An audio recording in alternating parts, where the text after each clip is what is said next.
समझ चला गया? 2-4 दिन गया नहीं गया?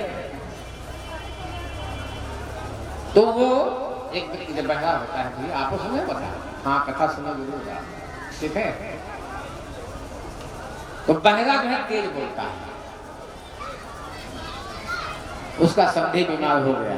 जो बहरा है कहां से संधि बीमार हो गया, तो संधि बीमार है, अपने बेटे से कहा भैया,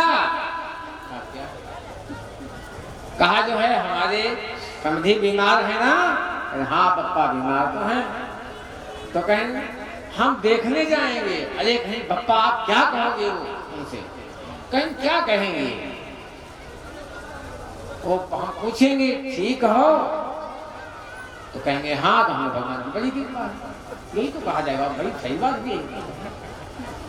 तो बेटे ने सोचा कि बात सही कही और उनको कहा कि आप जाइए, और वो चले गए।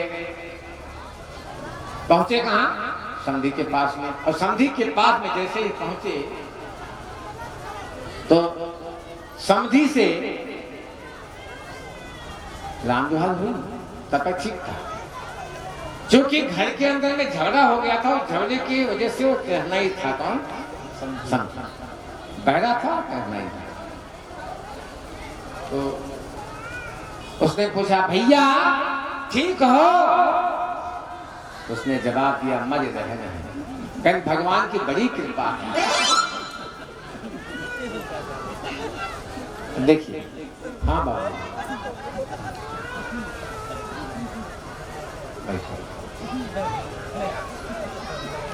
बड़ी कृपा है। कहीं एक चीज बता भैया, डॉक्टर कौन है? कहा यमराज। कहीं वो बहुत बढ़िया डॉक्टर सुनता है ना, वो बहुत बढ़िया डॉक्टर। अतिवाला जो प्रश्न किया कि भैया खाने का बताया, कहीं पाथर, तो कहीं ये पाचन हो गया। बलरात्री माता की जय। हंसते जिंदगी बताइए। और जानते क्या हुआ? आपको नहीं पता है बहनों भाइयों, आपके हंसने मात्र से आपका खून बढ़ गया। क्या हो गया? ब्लड बढ़ गया। मुस्कुराते रहो, गीत गाते रहो, ठीक है? इसलिए सुनिए और सुन करके उस ज्ञान को रिपीट कीजिए बार बार, फिर अपने जीवन में उतारने का प्रयास कीजिए। ये शपथ आपके लिए है पूरी, इस सत्संग के माध्यम से। चलिए आते हैं प्रसंग पे। आज अंतिम दिन के प्रवचन में 5वें दिन श्रोताओं की अधिक उपस्थिति थी। विज्ञजनों की संख्या प्रतिदिन बढ़ती जा रही थी।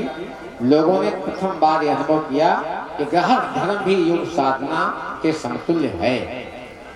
महर्षि धौम ने कहा भद्रजनाः ग्रहणाक्ष महत्वं वर्णितं परं वस्तस्तु यतो धुर्या ग्रहणी परिवारगा उत्कृष्टत्वे निकृष्टत्वे तस्या एव गृहस्थजम् उत्थानं पतनं नूनं आश्रितं नात्र संशयः।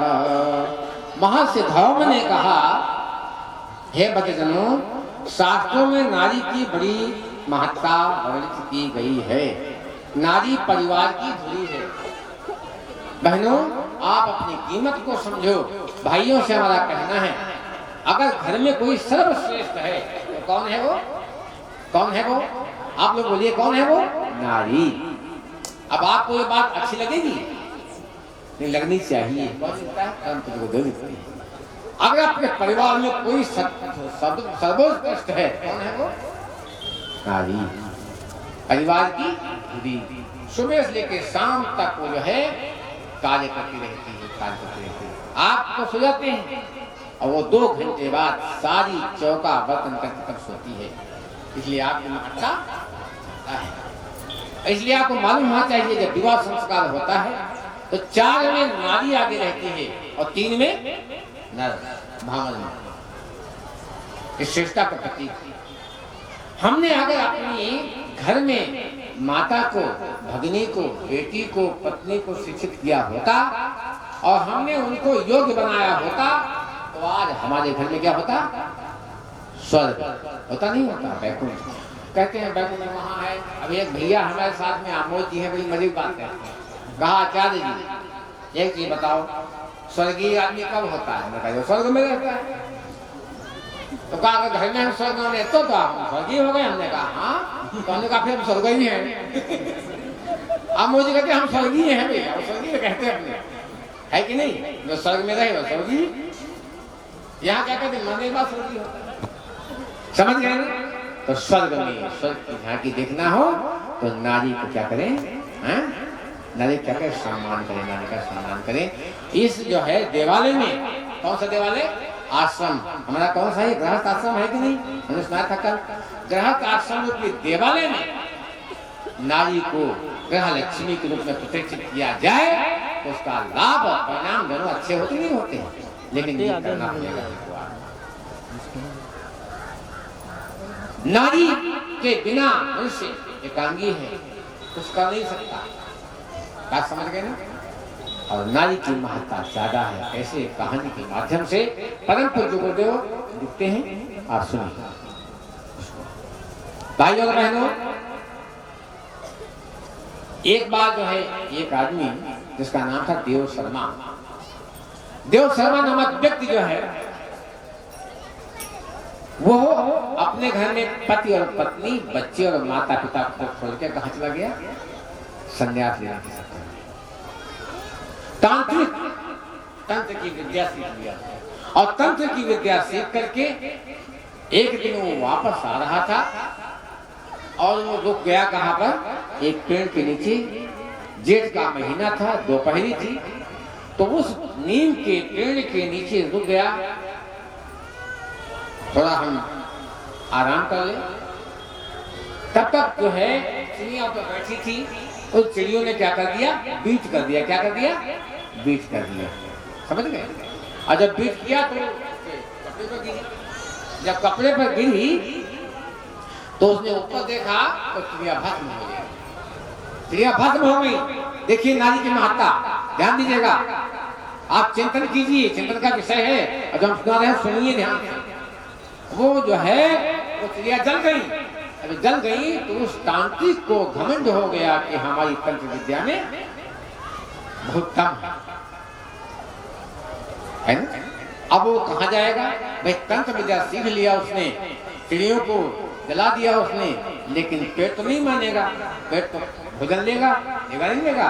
तो गांव की वो जाएगा, तो गांव की वो चला और गांव की वहाँ एक गांव में एक घर के सामने खड़ा, उसने कहा भिक्षा में दे, भिक्षा में दे, भिक्षा में दे की आवाज लगाई। अंदर से कोई नहीं आया भिक्षा लेकर। कहा मैं भूखा हूँ, भोजन दीजिए, मैं भूखा हूँ, भोजन दीजिए, भोजन कराइए हमको। अंदर से कोई नहीं आया। लगभग बैठा रहा, क्योंकि उसको उसका एक संकल्प था कि एक ही घर में हम भोजन मांगेंगे, दूसरा घर जा नहीं सकता, संकल्प है तो एक ही घर मांगेंगे। तो एक घर में खड़ा हो गया, बार बार कह रहा है भोजन दीजिए, भोजन दीजिए। आधा घंटे के बाद जब गृहिणी निकली भोजन का थाल लेकर के, इतने में आग बबूला हो गया, वो बहुत तेज से गुस्सा हो गया। तुमको नहीं मालूम कि मैं कौन हूँ और मैं क्या कर सकता हूँ, नहीं पता तुमको? बहुत नाराज। आप क्या करोगे? उस महिला का जवाब था, क्या करोगे? महिला भी आ गई, आप क्या करोगे तुम? तुमको नहीं मालूम मैं क्या कर सकता हूँ, क्या करोगे तुम?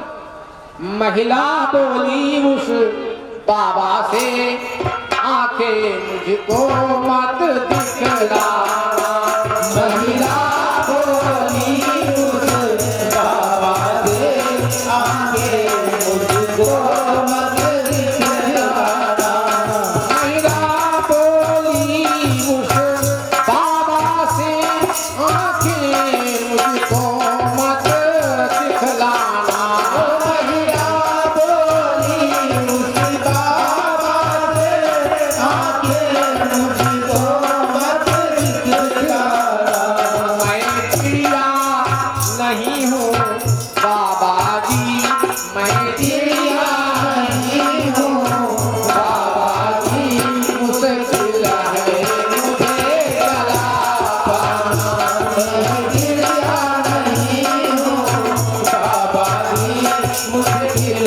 मुझे जला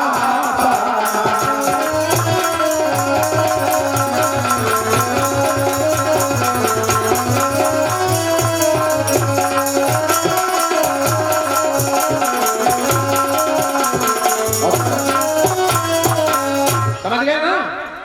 ऐसे हो ना? क्या बोलेगा मैं आपको? मैं चिड़िया नहीं हूँ तो जला करके आए हो। चिड़िया कहाँ थी? जान कौन गया? ये आप हो। कौन हो? आप हो। आपको आपकी ताकत का अंदाजा नहीं है। आप ताकत को समझो, लेकिन ये कैसे आएगा? इस साधना के माध्यम से आएगा। आप ज्ञान को सुनिए और ज्ञान को सुनने के बाद उसको बार बार रिपीट कीजिए, याद कीजिए, फिर जीवन में उतारिए उसका। देखो क्या होगा, क्या हो जाएगा आपका। इस साधना के बल पर आदमी महान बन जाता है। देवियों, ये साधना थी इसकी उस गृहिणी वो जान गई कि पतला की चिड़िया आया है। अब वो एकदम अवाक हो गया। संत क्या करे विचार? संत अवाक है कि कैसे जान गई? जलाया तो हमने वहां पेड़ के ऊपर चिड़ियों को, ये जान कैसे गई? आधा गुस्सा उसका ठंडा शांत। अगली बात है, शर्म नहीं आती तुझको, डांटा है, शर्म नहीं आती तुझको, सन्यासी बनकर जा।